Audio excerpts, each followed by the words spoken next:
বেগম খালেদা জিয়ার শারীরিক অবস্থা নিয়ে সারা দেশব্যাপী যে উদ্বেগ, সেটা নিয়েই কথা বলবো।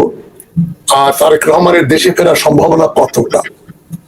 এখন বেগম খালেদা জিয়ার চলমান শারীরিক অবস্থা নিয়ে নতুন করে আলোচনার ঝড় উঠেছে। অনেকে উদ্বিগ্ন, অনেকে নতুন নতুন কথাবার্তা বলছেন। চিকিৎসক পরিবার, রাজনৈতিক মহল, সারা দেশব্যাপী উদ্বিগ্ন। আমি মনে মনে চিন্তা করছিলাম যে হাসিনার ফাঁসির আদেশ হওয়ার পরে দেশবাসী যেমন উৎফুল্ল, দেশের বিরাট অংশের লোক, অধিকাংশ লোক, ধরেন 85 ভাগ 90 ভাগ লোক, তদ্রুপ খালেদা জিয়ার অসুস্থতার কথা শুনে দেশের প্রায় 90 ভাগ লোক উদ্বিগ্ন। মানে আমি প্যারালালটা করছি দুই রকম, যে একটা হচ্ছে একটা ভালো সংবাদ হলো হাসিনার ফাঁসি, খারাপ সংবাদ হচ্ছে খালেদার অসুস্থতা। এতেই বোঝা যায় দেশে যেটা বিরাট পরিবর্তন হয়েছে, বৈপ্লবিক পরিবর্তন হয়েছে, এটা কোনো সন্দেহ নেই। যারা মনে করেন এখন অন্ধভাবে বিশ্বাস করেন হাসিনা বা আওয়ামী লীগ ফিরে আসবে, খালেদা জিয়ার বয়স হয়েছে, অসুস্থ হয়েছেন, একদিন চলে যাবেন, এটা স্বাভাবিক। কিন্তু হাসিনা যেভাবে চলে গেল ওটা ছিল অস্বাভাবিক ব্যাপার। এদিকটা আমি আপনাদের সামনে আপনাদের সবসময় মনে করিয়ে দিচ্ছি, যেন খালেদার অসুস্থতা নিয়ে যেন আমরা এখানে আটকে না যাই। মানুষের হায়াত মত আল্লাহর হাতে, বয়স হলে মানুষ এখান থেকে চলে যাবে, নতুন প্রজন্ম আসবে। তবে এখানে আমাদের বর্তমান হচ্ছে যে তারেক রহমান দেশে ফিরতে পারছেন না কেন, আইনগত রাজনৈতিক বাধাবিঘ্ন কি আছে সেটা আমাদের জানার দরকার, এবং বিএনপির ভবিষ্যৎ কৌশল কি হবে। তবে আমি আশাবাদী যে বিএনপি, জিয়াউর রহমান যখন শহীদ হলেন তারপরে কিন্তু বিএনপি স্থিমিত হয়ে যায়নি। বিএনপি আরো নতুন উদ্যমে, নতুন সাহসে, নতুন শক্তিতে এর সাথে স্বৈরাচারের বিরুদ্ধে যুদ্ধ করেছে। খালেদা জিয়া প্রধানমন্ত্রী হয়েছেন, এবং তারপরে হাসিনা 15-16 বছরে যে অপচেষ্টা করলো বিএনপিকে নস্যাৎ করে শেষ করে দেওয়া দূরের কথা, এখন বিএনপি দেশের সবচেয়ে শক্তিশালী একটা আন্দোলন, শুধু দল না, একটা আন্দোলনে পরিণত হয়েছে। এই ব্যাকগ্রাউন্ডটা আমরা মনে রেখে আমি সাকিব আলী সাহেবকে জিজ্ঞেস করছি যে খালেদার অসুস্থতা নিয়ে এবং উনি কি মনে করেন, এবং উনি ডাক্তার নন। তবে আমি যেটা ওনাকে প্রশ্ন করতে চাই, যে আমি মনে করি খালেদা জিয়ার অসুস্থতা যে এতটা এই স্টেজে গেছে, সেজন্য আমি শেখ হাসিনাকে দায়ী করি। আমরা কেউই আশা করিনি যে শেখ হাসিনা খালেদাকে বাংলাদেশের সরকারি পয়সা বিদেশে চিকিৎসার জন্য পাঠাবেন, সেটা বিএনপিও দাবি করেনি। অনুমতি চেয়েছিল যে তাকে বিদেশে পাঠানো হোক উন্নত চিকিৎসার জন্য, সেটা হাসিনা বিলম্বিত করেছে, এবং অনেকে বিশ্বাস করে যে তাকে, খালেদা জিয়াকে স্লো পয়জনিং করা হয়েছে। এই ধরনের একটা বিশ্বাস রয়েছে, সুচিকিৎসা হয়নি। এই ব্যাপারে সাকিব আলী আপনি কি মনে করেন? ধন্যবাদ স্যার। প্রথমত আপনাকে এবং আপনার দর্শক শ্রোতা সবাইকে আমার প্রীতি, শুভেচ্ছা এবং ভালোবাসা। প্রথমত আমি বলতে চাই যে আমরা সবাই খালেদা জিয়ার আরোগ্যের জন্য, বেগম খালেদা জিয়ার আরোগ্য লাভের জন্য অতি দ্রুত আমরা দোয়া করি, প্রার্থনা করি। আপনি যে কথাটা বললেন, আমার যেটা মনে হয় যে আমি সোভিয়েত সিস্টেমে এবং চায়নার কমিউনিস্ট সিস্টেমে আমরা কিন্তু অনেক কাহিনী পড়েছি যে কিভাবে সরকার প্রধান যিনি থাকতেন তিনি কিভাবে তার অন্যান্য সহযোগীদের চিকিৎসা নিয়ন্ত্রণ করতেন। বলা হয় যে চৌ এন-লাইর ব্যাপারে মাও তসে-তুং এর পারমিশন ছাড়া কোনো ওষুধ খাওয়ানো যেত না, বা বলা ছিল যে কোন ওষুধ খাওয়ানো যাবে, কোন ওষুধ খাওয়ানো যাবে না। আপনার তো মনে আছে যে উনি আগে মারা যান, মাও তসে-তুং এর কয়েক মাস আগে বোধহয় মারা যান ক্যান্সারে, এবং উনার ক্যান্সারের ওষুধ উনাকে দেওয়া হতো কি হতো না এই ব্যাপারে কিন্তু অনেক আপনার আলোচনা আছে যে দেওয়া হতো না। একই জিনিস আমরা স্টালিনের সময় দেখি, এবং স্টালিনের যখন মৃত্যু হয় সেই 24 ঘন্টার মতো তিনি পড়েছিলেন, ডাক্তাররা ছিল না বা এরকম ডাক্তারদের আটকানো হচ্ছিল। এমনকি মাও তসে-তুং যখন শেষের দিকে, আমি যেটা বইতে পড়েছিলাম, যে তখন মাও তসে-তুংকে কি ওষুধ দেওয়া হবে সেটা কিন্তু আপনার অন্যরা কন্ট্রোল করছিল। সো এইভাবে হয় কি যে ডাক্তাররা, ওই সিস্টেমে ডাক্তাররা সরকার প্রধানের পারমিশন ছাড়া অন্যদেরকে, বিশেষ করে রাজনৈতিক ব্যক্তিত্বদেরকে চিকিৎসা দেন না। তা আমরা জানি যে আওয়ামী লীগের আপনার মধ্যে, আওয়ামী লীগের যে কার্যকলাপ তার মধ্যে কিন্তু যে ফ্যাসিস্ট ভাবটা আছে, সেখানে কিন্তু কমিউনিস্টদের থেকেও নানান ধরনের জিনিস নেওয়া হয়েছে। সুতরাং আমি বলবো যে আপনি যে কথাটা বললেন যে তারা ডাক্তারকে দিয়ে যাতে বেগম খালেদা জিয়ার চিকিৎসা না হয় সেটা করার যে যদি আপনি যে মানে ইচ্ছা থাকাটা অত্যন্ত স্বাভাবিক বলে আমি মনে করি, কারণ এটা ইতিহাসে অন্যান্য জায়গায় আমরা দেখতে পাই। সুতরাং আপনি যেটা সেই আরো অনেক আগে হঠাৎ করে এখন মনে পড়ছে যে নেপোলিয়নকে বলা হতো যে নেপোলিয়নকে নাকি স্লো পয়জনিং করা হচ্ছিল সেন্ট হেলেনায়। তো মানে এটা একটা পুরনো নিয়ম, পুরনো একটা প্রথা যেটা করা হয়েছে। সুতরাং বেগম খালেদা জিয়ার বিরুদ্ধে যদি করা হয়ে থাকে তাহলে আমি ইয়ে হব না, একেবারেই আমি অবাক হব না। এখন আমার প্রশ্ন হচ্ছে যে গত 14 মাসে এগুলো নিয়ে আলাপ হলো না কেন? আমি তো বেগম খালেদা জিয়ার সাথে প্রফেসর ইউনূসকে দেখি খুব সুন্দর করে কথা বলছেন সেনা দিবসে, কিন্তু বিষয়টা হচ্ছে, এবং এটা দ্বিতীয়বার দেখা হলো, কিন্তু আমার কথা হচ্ছে এই 14 মাসে উনার শরীরে কি হয়েছে সে ব্যাপারে আমি মনে করি যে সরকারের একটা হোয়াইট পেপার দেওয়া উচিত। তারা এই 14 মাসে কি করেছেন এবং কি কি তারা বের করেছেন, উদ্ঘাটন করেছেন, এবং কি কি করতে পারেন নাই এবং কেন পারেন নাই। এখন তো অনেকে মানে কেউ উনাকে বলছে যে খালি যে উনাকে আপনি তো বললেন যে চিকিৎসা হয়তো বা তাকে চিকিৎসা দেওয়া হয় নাই, চিকিৎসা উইথহোল্ড করে রাখা হয়েছে, চিকিৎসা থেকে বঞ্চিত করা হয়েছে, কিন্তু কেউ আবার বলছেন যে উনাকে কি স্লো পয়জনিং করা হয়েছে, উনার লিভার যে হঠাৎ করে এত তাড়াতাড়ি খারাপ হয়ে গেল, এটা কি কোনো কারণে হয়েছে? সুতরাং আমার মনে হয় যে এখানে অনেক ইস্যু আছে। এই ইস্যুগুলা আমরা এখন দেখতে পাচ্ছি যে ইস্যুগুলো নিয়ে সরকারের আমি কোনো এখনো পদক্ষেপ দেখি নাই বা কোনো বিবৃতি দেখি নাই। আমি আশা করবো যে সরকার একটা হোয়াইট পেপার দিক বা তার বিবৃতি দেখ পুরোপুরি, যে তারা জানিয়ে দেখ, না হলে কিন্তু এটা নিয়ে আপনার মানুষের মধ্যে আমি মনে করছি যে এক ধরনের বিভ্রান্তি তৈরি হচ্ছে, যেটা কিন্তু সরকারের জন্য কোনো মতেই ভালো হবে না। এটা হলো এক। দ্বিতীয় কথা হচ্ছে যে আমরা আজকে খালেদা জিয়া, যদিও উনি বেঁচে আছেন, আল্লাহর রহমতে আশা করি উনি ভালো হয়ে উঠবেন, সুস্থ হয়ে উঠবেন, তবে তারপরেও আমরা উনার ঐতিহাসিক যে ভূমিকা, সেই ভূমিকার কথা যদি আপনি আমাকে বলেন যে কিছু বলতে, তাহলে আমি বলবো যে বাংলাদেশে জিয়াউর রহমানের মৃত্যুর পরে বিএনপির লিডার তো আসলে বেগম খালেদা জিয়া ছিলেন না, তখন জাস্টিস সাত্তার বোধহয় ছিলেন প্রথম 1 বছর বা 1.5 বছর। কিন্তু জাস্টিস সাত্তার যখন চলে গেলেন, তিনি কিন্তু এরশাদের বিরুদ্ধে কিন্তু সেই রকম কোনো সাহসিকতার নিদর্শন দেখাতে পারেন নাই। সেই সময় পূর্ণ সাহসিকতার সাথে যিনি বিএনপির হাল ধরেন তিনি হচ্ছেন বেগম খালেদা জিয়া। এবং সেই সময় সেই 80-র দশকটা পুরোটাই প্রায় 9 বছর, তো এই পুরো দশকটাতে যে দুইজন নেত্রী আপনার এরশাদের বিরুদ্ধে দাঁড়িয়েছিলেন, বেগম খালেদা জিয়া এবং শেখ হাসিনা, সেখানে আমরা বারবার দেখছিলাম যে শেখ হাসিনা কিন্তু যে আবার এরশাদের সাথে হাত মিলাচ্ছেন। আমরা কিন্তু বারবার দেখছিলাম যে এরশাদের বিরুদ্ধে যে আন্দোলনটা, সে আন্দোলনটা কিন্তু দানা বাঁধতে পারছিল না, কারণ আওয়ামী লীগ কিন্তু এখানে ফুল সাপোর্ট দিচ্ছিল না। সেইখানে একমাত্র যেই নেত্রী, বাংলাদেশের জাতীয় নেত্রী, যিনি এই ব্যাপারে আপোষহীন ছিলেন এবং যেই জন্য তাকে আপোষহীন নেত্রী হিসাবে মানুষ সেই সময় স্বীকৃতি দিয়েছিল, সেটা হচ্ছে বেগম খালেদা জিয়া। দ্বিতীয় যে জিনিসটা বলতে হবে যে বেগম খালেদা জিয়া, আমি আমার যখন প্রথম চাকরি শুরু করি বেগম খালেদা জিয়ার প্রথম গভর্নমেন্টে, সেই গভর্নমেন্টটার 91 থেকে 96 যে গভর্নমেন্ট ছিল, সেই গভর্নমেন্ট আমি মনে করি স্বাধীন বাংলাদেশের একটা অন্যতম শ্রেষ্ঠ গভর্নমেন্ট বলে আমার মনে হয়েছিল। সেই সময় যে সমস্ত একটা আমার কাছে মনে হয়েছে যে বাংলাদেশের প্রেক্ষাপটে এটা একটা ক্যাবিনেট অফ টাইটান্স ছিল। সেখানে সাইফুর রহমানের মতো অর্থমন্ত্রী, মুস্তাফিজুর রহমানের মতো আপনার পররাষ্ট্রমন্ত্রী, খন্দকার মোশাররফের মতো উনি বোধহয় স্বাস্থ্যমন্ত্রী ছিলেন, এরকম ভাবে খুব ভালো খুবই জাদ্রেল রাজনীতিবিদ এবং দেরকে এখানে তখন বসানো হয়েছিল। এবং সেই সময়কার যে অর্থনৈতিক যে সংস্কার হলো, সেই সংস্কারের কিন্তু আমরা সেই সংস্কারের সুবিধা আজ আমরা কিন্তু পালন করছি। সো সেই হিসাবে আমি বলবো যে খালেদা জিয়ার যে সময়, অবশ্যই আজকে আমি উনার যে কিছুই যে উনার একেবারে সম্পূর্ণভাবে এ গ্রেড ছিল, সবকিছু সর্বোচ্চ মানের ছিল, আমি সেটা বলবো না।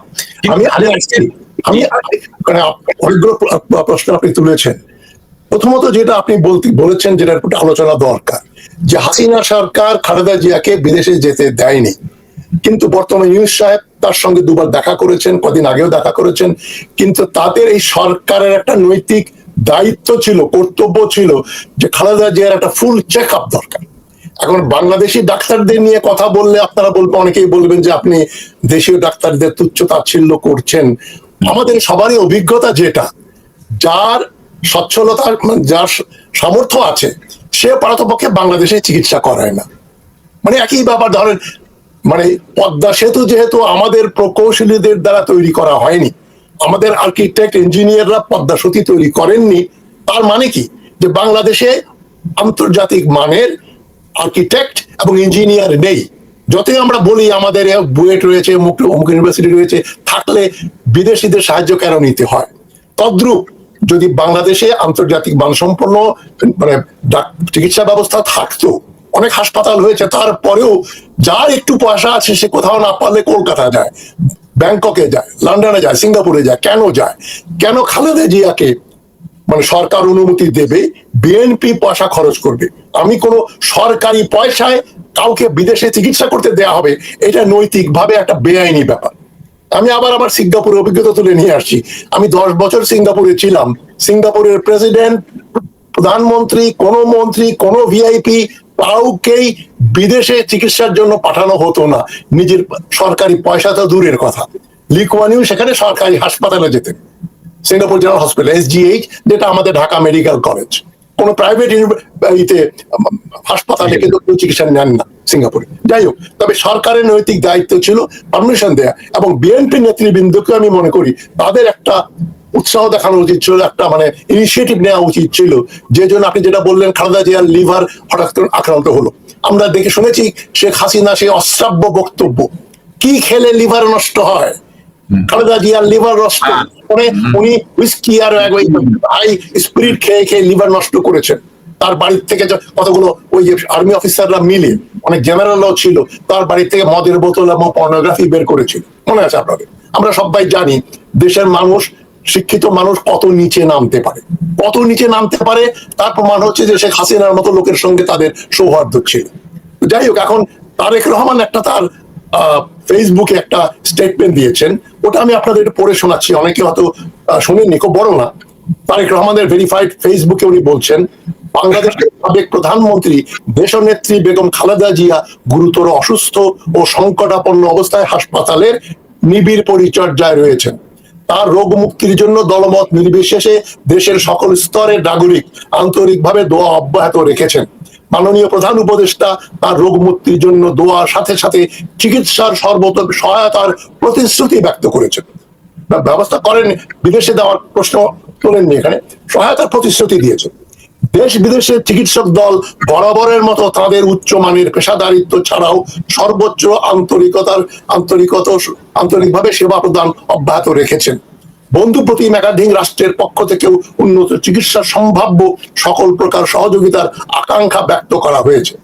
সর্বজন শ্রদ্ধা বেগম খালেদা জিয়ার প্রতি সকলের আন্তরিক দোয়া ও ভালোবাসা প্রদর্শন করায় জিয়া পরিবারের পক্ষ থেকে সকলের প্রতি আন্তরিক ধন্যবাদ ও গভীর কৃতজ্ঞতা জানাই।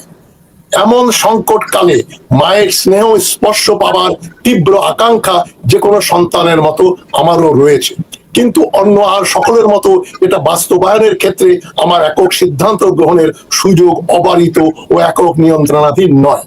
এই ব্যাপারটা উনি বলেছেন স্পর্শকাতর। এই ব্যাপারটা আপনাকে আমি আলোচনা করার জন্য এই পয়েন্টগুলো দিলাম।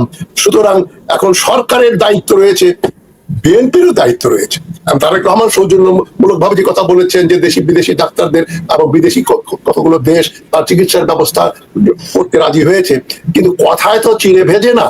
আমরা প্র্যাকটিক্যালি দেখছি খালেদা জিয়া অলমোস্ট মানে দেশের পৃথিবীর সর্বশ্রেষ্ঠ চিকিৎসা বিজ্ঞানীর ডাক্তারদের হাতে উনি, তার কোনো চিকিৎসা হয় নাই হাসিনা চলে যাবার পর। উনি লন্ডনে গিয়েছিলেন, সেখানে চেক আপ পেতেন, কিন্তু এর ভেতরে এরপর লন্ডন থেকে ফিরে আসার পরে এই যে তার অসুস্থ, বিএনপি তাকে যে বাইরে পাঠিয়ে দিতে পারতো সিঙ্গাপুরে বা অন্য কোথাও, সেটা হয়নি। তারা কি এটা মানে আমি মনে করি এটা হওয়া উচিত ছিল।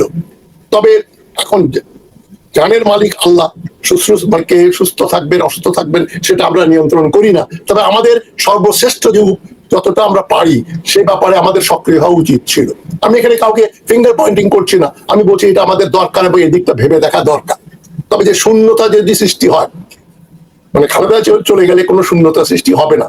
মানে উনি যেভাবে দলটাকে গড়ে তুলেছেন, আপনি খুব সুন্দর বলেছেন, যখন মানে শুধু আওয়ামী লীগ না, আওয়ামী লীগ এবং জামাত যখন এরশাদের সঙ্গে সহযোগিতা করছিল, 86 সালে নির্বাচন করেছিল, তারপরে যখন ফখরুদ্দিন মঈনুদ্দিনের সরকার আসলো, যখন তাকে বাইরে যাওয়ার কথা বলা হয়েছিল, খালেদা জিয়া বাইরেও যাননি এবং তিনি এরশাদের সঙ্গে কোনো সহযোগিতা করেননি। বিএনপিকে উনি একটা জায়গা তুলে ধরে রেখে দিয়েছেন যেখান থেকে বিএনপি হঠাৎ করে পা পিছলে পড়ে যাওয়ার কোনো সম্ভাবনা নেই। তো আমরা খালেদা জিয়ার ব্যাপারে শুধু আলোচনা করছি না, তার উত্তরসূরি তারা এখন বাংলাদেশের পরবর্তীকালে শাসন করবে। যেমন আমরা মনে করি প্রধানমন্ত্রী হতে পারেন তারেক রহমান, তার বিদেশ থেকে মানে দেশে ফেরার ব্যবস্থাটাই কিন্তু সবচেয়ে গুরুত্বপূর্ণ প্রশ্ন। এটার উপরে আমাদের আলোচনা সীমাবদ্ধ রাখবো আমরা। কেন তাকে উনি আসতে পারছেন না? আমার সঙ্গে আগস্ট মাসের 29 তারিখে ওনার দেখা হলো, উনি বলেন সেপ্টেম্বরের 5 তারিখে আমার মামলাগুলোর রায় আসবে চূড়ান্ত, তারপরে আমি দেশে যাব।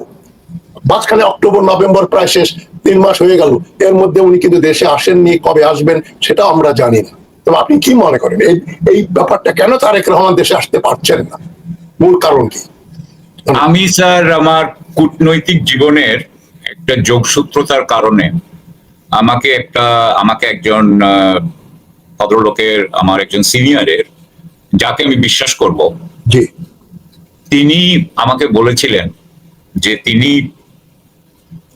ভারতের একজন সাবেক প্রধানমন্ত্রীর মুখ থেকে, আমি নাম বলছি না, নাম বললে হয়তো সব বের হয়ে যাবে, সাবেক একজন প্রধানমন্ত্রীর মুখ থেকে তিনি শুনেছিলেন যে 2001 সালে আগে তারেক রহমান সাহেবের সাথে ভারতীয় কর্তৃপক্ষের এক ধরনের কিন্তু আলোচনা ছিল। এটা ওই সাবেক প্রধানমন্ত্রী কিন্তু দাবি করছেন যে তারেক রহমানের সাথে ভারতীয় কর্তৃপক্ষ একটা সমঝোতায় এসেছিল যে বিএনপি যদি ক্ষমতায় আসে তাহলে তারা ভারতের বিরুদ্ধে কিছু করবে না।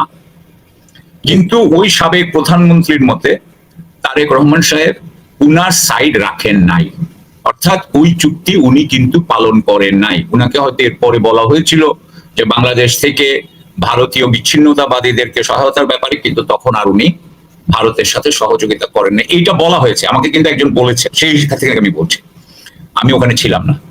সো এখন প্রশ্নটা হচ্ছে যে বাংলাদেশে উনি আসতে পারবেন না কেন? উনাকে ঠেকাচ্ছে? আমরা তো এটা জানতে চাই যে উনার নিরাপত্তা বিঘ্নিত করছে কে? বাংলাদেশের জনগণের একটা বিরাট অংশের সমর্থন উনার প্রতি আছে, সুতরাং সেই হিসাবে উনার আসার ব্যাপারে বাংলাদেশ জনগণের ইচ্ছা অনিচ্ছাই আসল। সো আমি যেটা দেখি যে উনি কিন্তু এই ব্যাপারে কথাও বলেন না, সেই জন্য আমার বারবার ওই আগের কথা মনে হয়।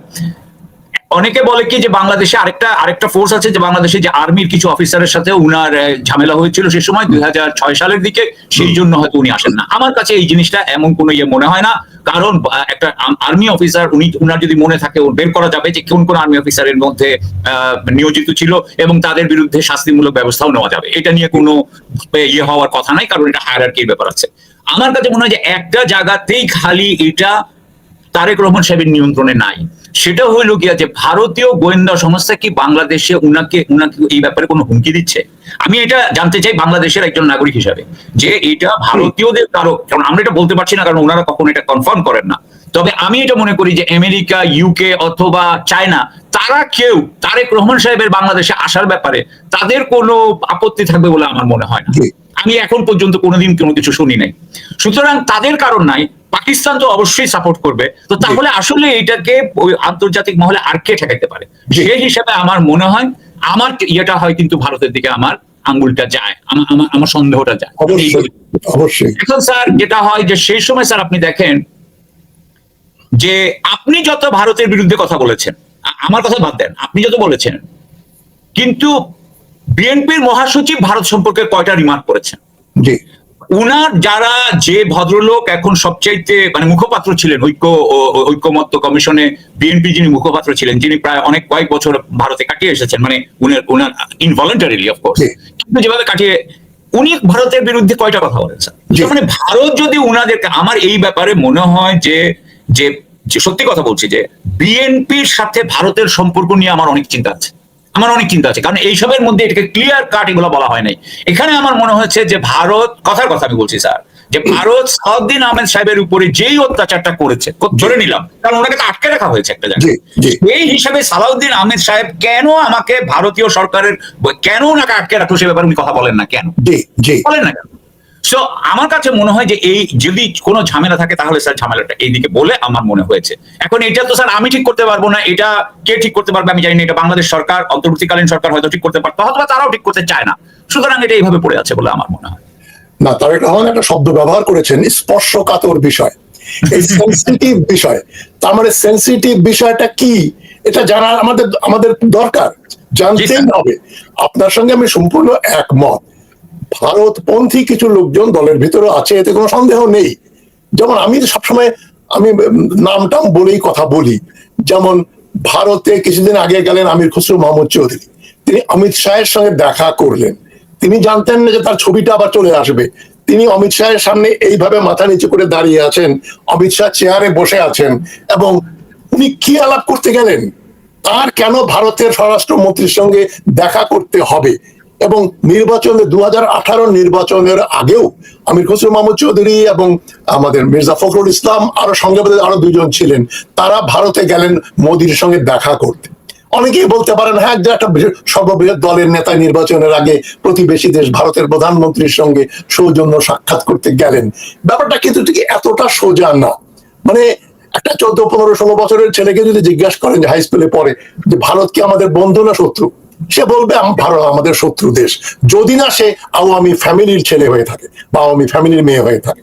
সবাই জানে যে ভারত আমাদের সবচাইতে বা একমাত্র শত্রু দেশ বলে আমরা বলতে পারি, এতে কোনো সন্দেহ নেই। সেই দেশের নেতৃবৃন্দের সঙ্গে বিএনপির কিছু নেতৃবৃন্দ কথাবার্তা বলবেন, দলে কি তারেক রহমানের নিয়ন্ত্রণ নেই? এটা প্রশ্ন আসে যে উনি একটা সিদ্ধান্ত নেন আর ঢাকায় বসে আরো কিছু নেতা অন্য সিদ্ধান্ত নেন। এখন স্পর্শকাতর ব্যাপারটা, ভারত তার ক্ষতি সাধন করতে পারে, তবে তার মানে তিনি দলের লোকজনদের কেউ বিশ্বাস করছেন না। কিন্তু আমার যেটা বক্তব্য এই বর্তমান ইউনিট সরকারের প্রতি, যে খালেদা জিয়াকে তারা এক ধরনের কিছুটা হলেও মানে এক ধরনের প্রোটেকশন দিয়ে রেখেছেন, তার নিরাপত্তা সরকার নিশ্চিত করেছে, তার বাড়িতে নিশ্চয়ই পুলিশ থাকে, তাকে গার্ড দেওয়া হয়। এই ব্যবস্থাটা তারা তারেক রহমানের জন্য করতে পারবেন না কেন? যেমন ফিলিপিন্সে আমরা জানি মার্কোসের সময় বেনিগনো অ্যাকুইনো, যে বিদেশি বিরোধী দলের নেতা ছিলেন, তিনি বিমানবন্দরে নামার সঙ্গে সঙ্গেই, বিমান থেকে নামার আগেই মার্কোসের পুলিশের লোক তাকে মাথায় পিস্তল ঠেকিয়ে তাকে হত্যা করে। তো ওই ধরনের কোন ঘটনা তো আমরা পুনরাবৃত্তি বাংলাদেশে ঘটাতে চাই না, দেখতে চাই না। তবে আমরা এটাও কর্তব্য, আমরা জানি যে বেনিগনো অ্যাকুইনোকে সরানোর ফলেই কিন্তু 86 সালে এই মার্কোসের বিরুদ্ধে ফিলিপিন্সের ইতিহাসে সর্ববৃহৎ গণ অভ্যুত্থান ঘটলো এবং মার্কোসকে দেশ ছেড়ে পালাতে হলো। তো ওই ধরনের কোন ঘটনার পুনরাবৃত্তি বাংলাদেশে হবে না বলে আমার বিশ্বাস। তবে আমি সরকার যেহেতু অনেক কিছুই তারা করছে তাদের ম্যান্ডেটের বাইরে, যেমন চট্টগ্রামের আশেপাশে বন্দর বানাচ্ছেন ডাচ এবং ড্যানিশ কোম্পানির সঙ্গে সহযোগিতা করে, যেটা ম্যান্ডেটের ভিতরে পড়ে না। সেখানে বাংলাদেশে একটা আইনের শাসন এবং অপরাধীদের বিচার করার দায়িত্ব অর্পিত হয়েছে ইউনূস সাহেবের উপরে। আমি ওনাকে ধন্যবাদ জানাই যে ওনার আদালত মুক্তভাবে বিচার করতে পেরেছে শেখ হাসিনা সহ অন্যান্যদের। আমি মনে করি অন্যান্য যেগুলো জেলখানায় আছে তাদেরও বিচার হবে, সুষ্ঠু বিচার হবে। তাহলে তারা কেন তারেক রহমানের নিরাপত্তার 100% নিশ্চয়তা দিচ্ছেন না? আমি মনে করি, আপনি কি মনে করেন বিএনপি কি উচিত না ইউনূস সরকারকে বলা যে আমরা তারেক রহমানকে দেশে দেখতে চাই অবিলম্বে, এবং আপনারা সরকার পক্ষ থেকে কি করতে পারবেন, কি সুবিধা বা কি অসুবিধা সেটা আমাদের কাছে পরিষ্কার করে বলতে হবে। আমি তো স্যার তার থেকে বলবো যে এই 14 মাসে বলে নাই কেন? জি জি, আপনি এখন স্যার এখন কথা বলছেন, ঠিক আছে, সেটা যদি তারা বলেও, এখনো তো বলে নাই, এখনো তারা সরকারকে বলে নাই যে আপনি আমাদের। এখন ব্যাপার হচ্ছে যে ধরেন স্যার, বাংলাদেশের রাষ্ট্রীয় স্থিতিশীলতার জন্য যদি তারেক রহমান সাহেবের কথা শুনে বোঝা যাচ্ছে যে তারেক রহমান সাহেবের জীবনের প্রতি সংবেদনশীল বলেছেন, আমি যদি সংবেদনশীলটাকে আমি এইভাবে যদি বলি যে আমার মনে হয় ওনার জীবনের উপর একটা হুমকি আছে। উনি বলছেন স্পর্শকাতর। আমি বললাম যে আমি মনে করলাম যে স্পর্শকাতর সাধারণত মানুষ বলে থাকে সামরিক বাহিনীর ক্ষেত্রে, আর না হলে বলে থাকে একটা বিদেশি রাষ্ট্রের ক্ষেত্রে। সাধারণত এগুলোকেই বলা হয় স্পর্শকাতর। তো স্পর্শকাতর, তারপরেও আমি বলবো যে সামরিক বাহিনী সম্ভব না। যদি বিদেশি সরকার হয়ে থাকে তাহলে বিদেশি সরকার আমাদের অভ্যন্তরীণ বিষয়ে কিন্তু হস্তক্ষেপ করছে। তারেক রহমান সাহেব বাংলাদেশে কাজ করবেন কি করবেন না সেটা বাংলাদেশের অভ্যন্তরীণ বিষয়। তাহলে অভ্যন্তরীণ বিষয়ে যদি আরেকটা রাষ্ট্র যদি এর মধ্যে এরকম হস্তক্ষেপ করে থাকে, আমি বলছি না যে করছে, আমি যদি ধরে নেই করছে, তাহলে বিএনপি কেন, মানে আমি এইভাবে বলতে চাই যে ধরেন স্যার, বাংলাদেশের স্থিতিশীলতার জন্য যারা যারা বড় দলের লিডার, সেটা বাংলাদেশের যদি 2টো বা 3টা যেই থাকুক বড় দল, সেই বড় দলের নেতার জীবন রক্ষা করা আমি মনে করি স্থিতিশীলতার একটা অঙ্গ। এখন এখানে আমরা দেখেছি যেমন ধরেন স্যার, বেনজির ভুট্টোর যখন হত্যা হয় সেটার কারণে কি ধরনের স্থিতিশীলতা হয়েছে, ইন্দিরা গান্ধীর হত্যার কারণে কি ধরনের স্থিতিশীলতার আপনার ব্যত্যয় ঘটেছে। সুতরাং আমরা অবশ্যই চাই যে এখানে বড় বড় দলের যারা লিডার থাকবেন তাদের যাতে প্রাণ সংহার না হয়, যাতে আমরা এই যুদ্ধটা, পলিটিক্যাল যুদ্ধটা, রাজনৈতিক যুদ্ধটা যাতে সহিংসতায় না গড়ায়, অহিংস ভাবে যাতে আমরা এই জিনিসগুলো আস্তে আস্তে বন্দোবস্ত করে ফেলতে পারি, সমঝোতায় আসতে পারি। এখন বিষয়টা হচ্ছে যে এই যারা যারা বড় দলের নেতা, ধরেন বাংলাদেশে এখন বড় দল হিসেবে বিএনপি বললাম, জামাত বললাম, তাহলে কি সরকার মনে করতে পারে না যে বড় দলের নেতা যদি কারো জীবনের প্রতি হুমকি থাকে তাহলে বাংলাদেশ সরকার তাকে পূর্ণ নিরাপত্তা দিবে? কথা শেষ। এটা তো হওয়া উচিত। তো তাহলে সেই হিসাবে উনার উপরে যদি হুমকি থাকে, যেটা আমার মনে হচ্ছে হুমকি আছে, মনে হচ্ছে যদি সত্যি সত্যি হুমকি থাকে এবং সেটা যদি গবেষণা করে উনারা পরীক্ষা করে দেখেন হ্যাঁ এটাতে হুমকি আছে, তাহলে সেই হিসেবে উনি তারেক রহমানকে কেন উনার পূর্ণ নিরাপত্তা দিতে এই ধরনের কৃপণতা কেন? আমি এটা বুঝি না কিন্তু স্যার। এবং এটা যে বুঝি না এটা হলো গিয়া যে এটা কিন্তু বিএনপি লিডাররাও চায় নাই। কেন চায় নাই আমি সেটা, আমার কাছে মনে হয় যে এখানে আমি ভিতরে খবর না জেনে বলছি, কিন্তু আপাত দৃষ্টিতে আমার তো মনে হচ্ছে যে উনারা চান না বোধহয় যে সে তারেক রহমান সাহেব বাংলাদেশে পূর্ণ নিরাপত্তার সাথে থেকে রাজনীতি। এক্স্যাক্টলি। তার মানে ঘরের শত্রু বিভীষণ একটা ব্যাপার আছে। সরকারের ভেতরে অনেকেই বলছেন যে সরকার যখন গঠন করা হলো তাড়াহুড়ো করে ওখানে প্রচুর জামাতের লোকের অনুপ্রবেশ ঘটেছে, তারা উস্কানিমূলক কথাবার্তা বলছেন, তারা খুবই মিস্টিরিয়াস তাদের কথাবার্তা, রাজনীতি, তারা নিজেদেরকে হঠাৎ মনে করছেন তারা 51% ভোট পেয়ে ক্ষমতায় চলে আসবেন। তারা নিজেরা খুব ভালো করেই জানেন জামাত ইসলামী কতটা ভোট পাবে, কতটা। কারণ আমি নাম বলছি না, নাম বলার জন্য একটি স্পর্শকাতর ব্যাপার। জামাতের একজন নায়েবে আমির, তিনি কিছুদিন আগে একটা দেশে গিয়েছিলেন, সেখানে একজন গুরুত্বপূর্ণ ব্যক্তির সঙ্গে তার দেখা হয় এই কিছুদিন আগেই। তিনি জামাতের নেতা ওই ভদ্রলোককে জিজ্ঞেস করছেন যে আপনি কি মনে করেন দেশের নির্বাচন হবে? আপনারা এদিকে 51% ভোট পেয়ে, সিট পেয়ে আপনারা খুব সরকার গঠন করবেন, এটাই হচ্ছে জামাতের কথাবার্তা। এই যে চট্টগ্রামের শাহজাহান চৌধুরীর কথাবার্তা শুনলে তো তাই মনে হয়, এবং আরো অনেকেই জামাতের খুবই উগ্রপন্থী নেতৃত্বের কথাবার্তা কিন্তু বেরিয়ে আসছে, থলের বিড়াল। এই যে এক জায়গায় দেখলাম যে পিস্তল হাতে জামাতের কর্মী গুন্ডামি করে বেড়াচ্ছে। জামাত কিন্তু নিশ্চিত, এবং জামাতের কিছু লোক ইউনিট সরকারের ভিতরে অনুপ্রবেশ করেছে, এনসিপির ভিতরে করেছে। এখন ডক্টর ইউনূস পারেন, একমাত্র উনি পারেন এই ব্যাপারে 100% নিশ্চয়তা দেয়া। আমি আশা করব ডক্টর ইউনূসের মানে স্বরাষ্ট্র মন্ত্রণালয় থেকে একটা স্টেটমেন্ট, খুব জোর দিয়ে স্টেটমেন্ট দেয়া যে আমরা তারেক রহমান সাহেবের 100% নিরাপত্তার নিশ্চয়তা দিচ্ছি। এটা সম্ভব। ডক্টর ইউনূস যেখানে পদ্মার বিল্ডিং এ যেখানে থাকেন তার নিরাপত্তা আছে, নিশ্চিদ্র নিরাপত্তা। তো একজন ফিউচার নেতা, বাংলাদেশের যিনি সবচেয়ে বড় দলের নেতা, তার নিরাপত্তা নিশ্চিত করা তো এটা তো আর বলার অপেক্ষা রাখে না। কেন সরকার করছে না? এই জন্য সরকারকে আমরা চাপ দিতে চাই, বিএনপিকেও চাপ দিতে চাই, এবং সরকারের প্রতি আমি একটু আঙ্গুল পয়েন্ট করতে হচ্ছেই। ইউনূস সাহেব ক্ষমতা আসার সঙ্গে সঙ্গে তার সমস্ত মামলা উড্ডয়ন হয়ে গেল, কিন্তু তারেক রহমানের মামলা এই সেপ্টেম্বরের 7 তারিখে বোধহয় 5 তারিখে সিদ্ধান্ত হলো। কেন? মানে রাষ্ট্র ক্ষমতা দখলের পরে 1 বছর 1 মাস অপেক্ষা করতে হলো তারেক রহমানকে, এই যে উনি আর তার বিরুদ্ধে কোনো মামলা নেই, তিনি যে একজন মামলা মুক্ত ব্যক্তি, এটা ঘোষণা করতে সরকারের আদালতের মাধ্যমে 13 মাস সময় লাগলো। কেন লাগলো? ইউনূস সাহেবের 1 ঘন্টা সময় লাগে নেই। অন্যদের মাহমুদুর রহমান ফিরলে তাকে জেলে যেতে হলো, তারেক রহমান ফেরার মতো পরিবেশ সৃষ্টি হলো আইনগতভাবে 5ই সেপ্টেম্বর। এই ল্যাপস গুলো রয়েছে। আপনি কি মনে করেন কিভাবে আমরা ইউনূস সরকারকে চাপের মুখে রেখে বলতে বাধ্য করবো, এই কাজ করতে বাধ্য করবো যে উনি সরকার যেন অবিলম্বে তারেক রহমানের 100% নিরাপত্তা নিশ্চিত করে? না স্যার, চাপ কিভাবে দেওয়া যাবে স্যার, আমি চাপ দেওয়ার ব্যাপারে খুব একটা এক্সপার্ট না। আপনি বলছেন, আশা করি আরো অন্যরাও বলবেন, কিন্তু বিষয়টা হচ্ছে কি আমার এখানে যে কয়েকটা কথা, সেটা হচ্ছে স্যার যে আমি এই অবস্থায় বিএনপির সাইড নিতে চাই না, জামাতের সাইড নিতে চাই না, এনসিপির সাইডও নিতে চাই না। আমরা বিপ্লবের জন্য যুদ্ধ করছিলাম, মানে চেষ্টা করেছি আমার জীবনে যতটুকু সম্ভব, একজন অরাজনৈতিক ব্যক্তি হিসেবে যতটুকু সম্ভব চেষ্টা করেছি, করে যাচ্ছি। এখন ঘটনা হচ্ছে যে আমরা বিপ্লবের পক্ষের চাই, সরকার চাই। এটা হলো কি আমাদের মেইন কথা। কে হবেন সেটা আমাদের থেকে সবচেয়ে বড় কথা হচ্ছে যে যেই সরকারটা বাংলাদেশের জন্য ভালো হবে, জনগণের জন্য ভালো হবে। আমাদের কোনো, আপনিও আপনার পার্সোনাল স্বার্থের জন্য কিছু করেন না, আমিও করি বলে পিপল উইল সে। এখন আমার কাছে মনে হয় যেটা স্যার, সেটা হচ্ছে যে তারেক রহমান তো আপনার আমার থেকে অনেক বেশি পাওয়ারফুল পারসন। উনার পাশে তো অনেক বেশি লোক থাকবে। উনার সাথে না 13ই জুন না উনি লন্ডনে আলাপ করলেন। তো লন্ডনে যখন আলাপ করলেন তখন উনি কেন বললেন না যে আপনি আমাকে দেশে আসতে দিচ্ছেন না কেন? একটা জিনিস আপনি যেটা বলছেন যে এই সরকারে, সত্যি কথা বলি স্যার, এই সরকারের আপনি বললেন কয়েক ঘন্টার মধ্যে নিজেদের কেস উঠিয়ে নিয়েছে। তারেক রহমান সাহেবের কেস বোধহয় বললেন সেপ্টেম্বরের 5 তারিখেও উঠানো হয়েছে কিনা বা হয়েছে। আমার একজন ছোট ভাই বলেন বা সন্তান তুল্য বলেন, সেটা হচ্ছে মেজর সৈয়দ জিয়াউল হক।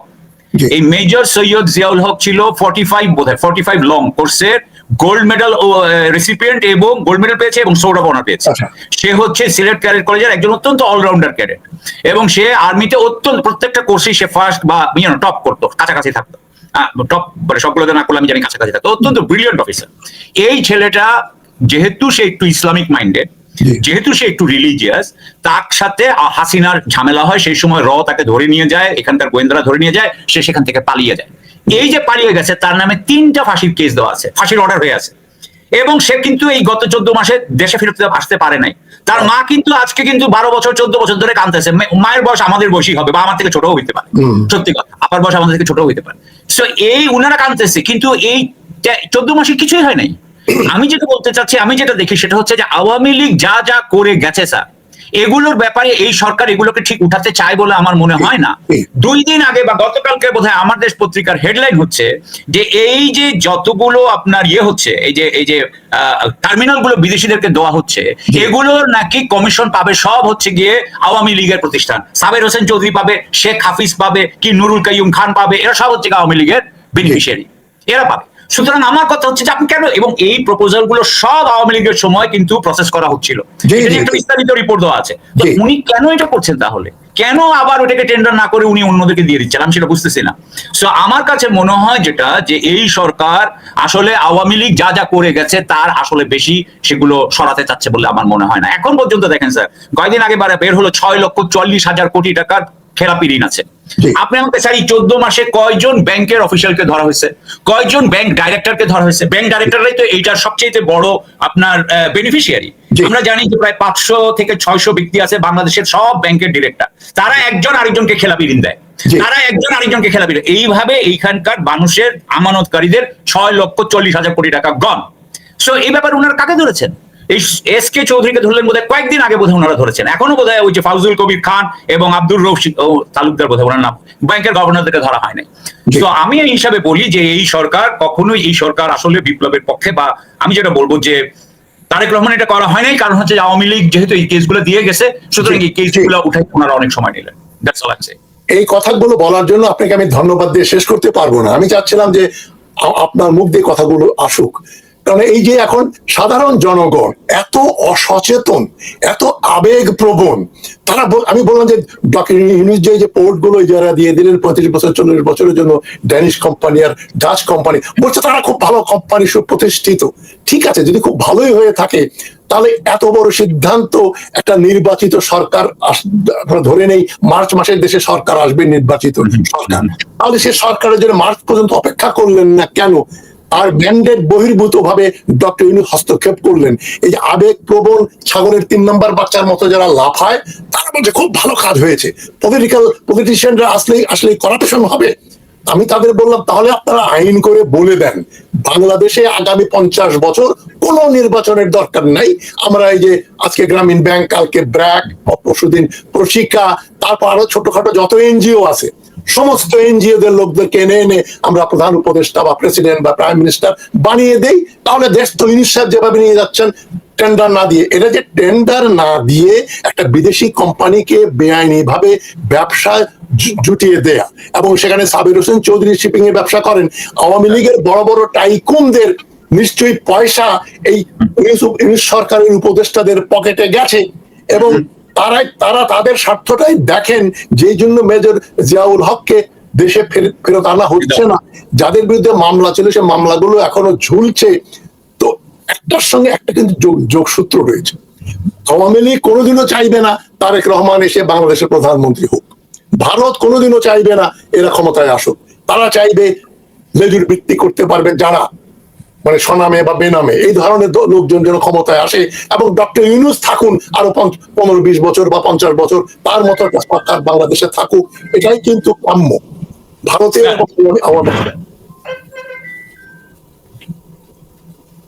সরি স্যার, ব্যাপারটা হচ্ছে, আমি যারা আমাদের অনুষ্ঠান দেখছেন, আমরা একটু স্পষ্ট কথা বলি, একটু অপ্রিয় সত্য কথা বলি। আমি সেটা আপনারা সবাই জানেন। আমার কোনো কমিশন আসে না, কোনো জায়গা থেকে আমি কারো পয়সা খাই না। সবাই আমি বিএনপির প্রশংসা করে বললেই বলছে আপনি বিএনপির দালালি করেন। আরে ভাই, এই বয়সে দালালি, আমি 20 বছর বয়সে এখন দালালি করি নাই, এই 78 বছর বয়সে দালালি করব না, আর যাই করি। তো আর বিএনপি তো কোনো বেআইনি ঘোষিত দল না, আন্ডারগ্রাউন্ড পার্টি হতো। যে আপনি একটা টেরোরিস্ট, আল কায়দা বা আইসিস এর দালালি করেন তাহলে বলতে পারতো। আমি তো একটা মানে রেজিস্টার্ড লিগ্যাল লেজিটিমেট দলের আমি পক্ষে কথা বলি। দালালি বলে তো কমিশন খাওয়ার ব্যাপার আসে। আমি তারেক রহমান বলে দিলেন যে উনি শিক্ষামন্ত্রী হওয়ার জন্য তদবির করতে গেছেন। শুধু এই যে পার্সোনাল অ্যাটাক করা, এটা আমাদের কালচারের ভিতরে রন্ধ্রে রন্ধ্রে ঢুকে পড়েছে। তো আসল কথা যেটা আপনি বললেন, এটা কেন জনগণ দাবি যাতে করে, কেন করছে না? এবং বিএনপির ভেতরে যারা রাইট মাইন্ডেড, যারা আওয়ামী লীগকে ব্যবসা বাণিজ্য দিয়ে বাংলাদেশ যাতে না চলে, আমরা তো বড় বড় তাদের মুখে শুনেই আসছি যে আওয়ামী লীগ বিএনপি মিলে আমরা দেশ চালাবো, আওয়ামী লীগকে নিষিদ্ধ ঘোষিত ঘোষণা করব না। একটা ফ্যাসিস্ট পার্টি, ইতিহাসে কোথাও নেই যে ফ্যাসিস্ট পার্টিকে লিগ্যাল এন্টিটি হিসেবে রেখে দেওয়া হয়। নাৎসি পার্টি বা ফ্যাসিস্ট পার্টি নিষিদ্ধ, ইরাকে বাথ পার্টি নিষিদ্ধ। সুতরাং বাংলাদেশে আওয়ামী লীগ নিষিদ্ধ হবার ব্যাপারটা এটা এত যুক্তিপূর্ণ ব্যাপার, সেটা নিয়েও অহেতুক বিএনপির কিছু নেতৃবৃন্দ পানি ঘোলা করছে।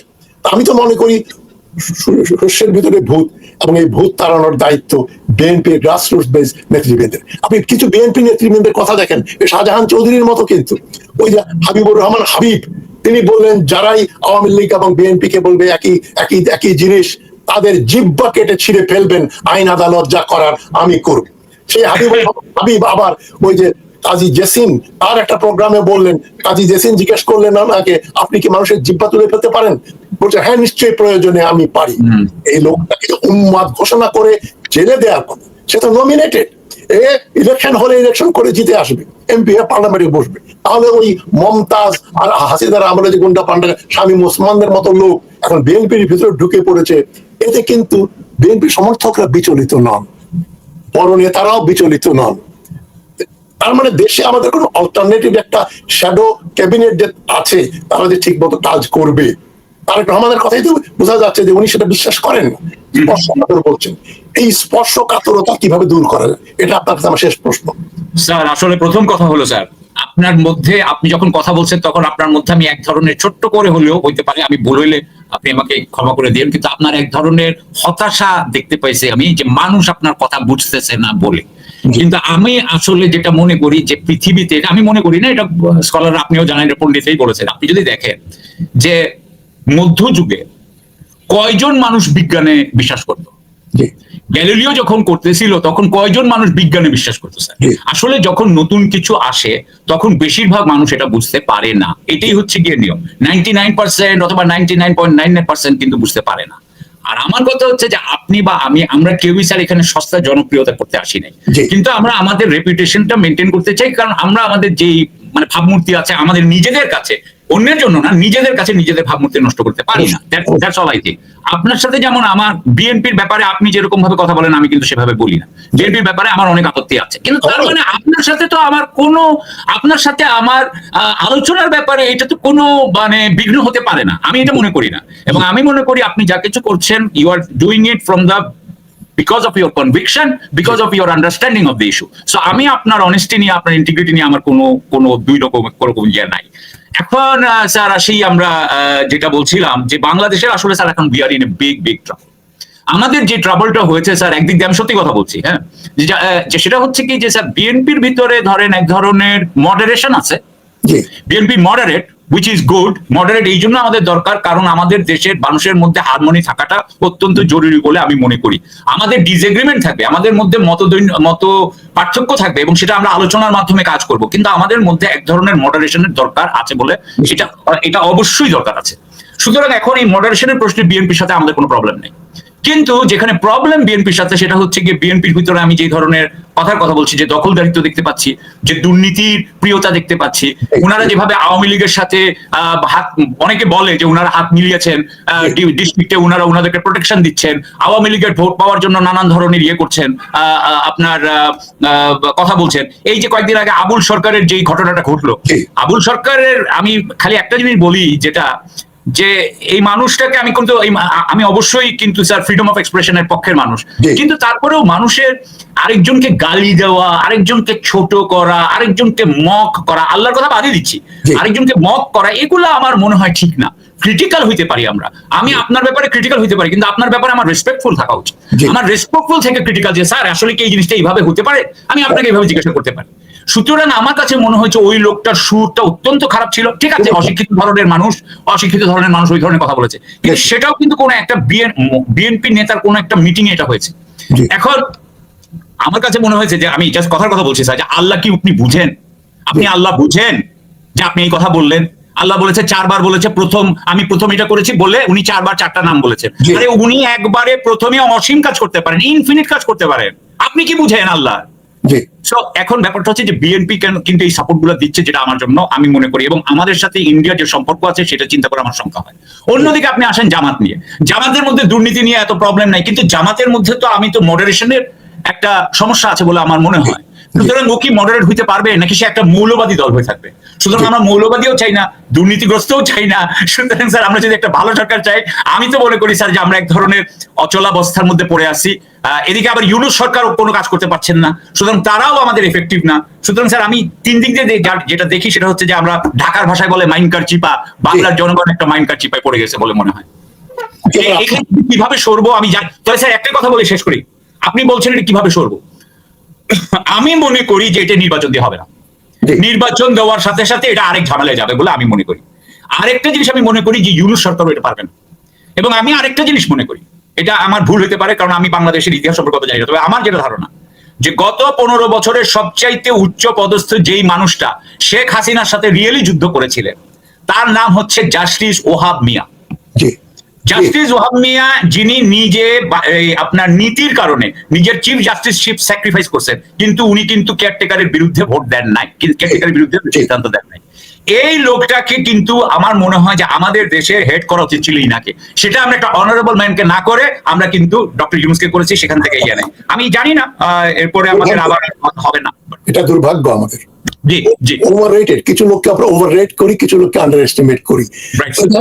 আজকে আর কথা বৃদ্ধি করছি না, তবে আপনি যেটা বললেন ইউনূস সরকার করতে পারবে না, এটাতে কোনো সন্দেহ নেই। আমি বারবার বলি যে সরকার ওসি প্রদীপের ফাঁসি দিতে পারে না, ফাঁসি রায় হয়ে যাওয়ার পরে, সে সরকারের কাছে আমি খুব বড় কিছু আশা করি না। আর উনি যেটা আপনি খুব সুন্দর করে বলেছেন, বিনা টেন্ডারে এই ডাচ এবং ড্যানিশ কোম্পানিকে ব্যবসা বাগিয়ে দিলেন এবং সেটা আওয়ামীরা সেটা ভোগ করবে। এইটা যদি দর্শক শ্রোতা বুঝতে পারে তাহলে বুঝবে যে ইউনূস সরকারও একটা করাপ্ট সরকার, আওয়ামীদের সঙ্গে যথেষ্ট ধর্মরম রয়েছে। এরা ভারতকে নারাজ করে কিছু করতে চায় না, চাইবেও না। এর হাত থেকে মুক্তি পাওয়ার জন্য জনগণ, এবং আমি বিএনপিকে সমর্থন করি কেন, বিএনপির বিরুদ্ধে আমি যত বিষোদ্গার করেছি আর কেউ করে নাই, কিন্তু আমি তারেক রহমানকে বললাম যে আমি তো আপনাদের সমালোচনা করি, উনি বললেন সেটা আমরা জানি, তবে আপনি জাতীয়তাবাদী, এই জন্য আপনাকে আমরা সম্মান করি, আপনার অনুষ্ঠান দেখি। অল্টারনেটিভ কি? আমি তো কোনো অল্টারনেটিভ পার্টি যদি লিবারেল ডেমোক্রেটিক পার্টি যদি আসে আমি তো সেদিকে যাব, কেউ নেই। একদিকে জামাত, আরেকদিকে সুপ্ত আওয়ামী লীগ, আরেকদিকে এই বাচ্চা কাচ্চাদের এই যে এনসিপি, এর বাইরে নেই। 50টা 100টা দল হয়েছে, বাংলাদেশের দল তো মূলত 2টা বা 3টা, এর বেশি তো না, এর বেশি থাকারও কোনো অবকাশ নেই। যাই হোক, আমি আমাদের বক্তব্য দীর্ঘায়িত করবো না।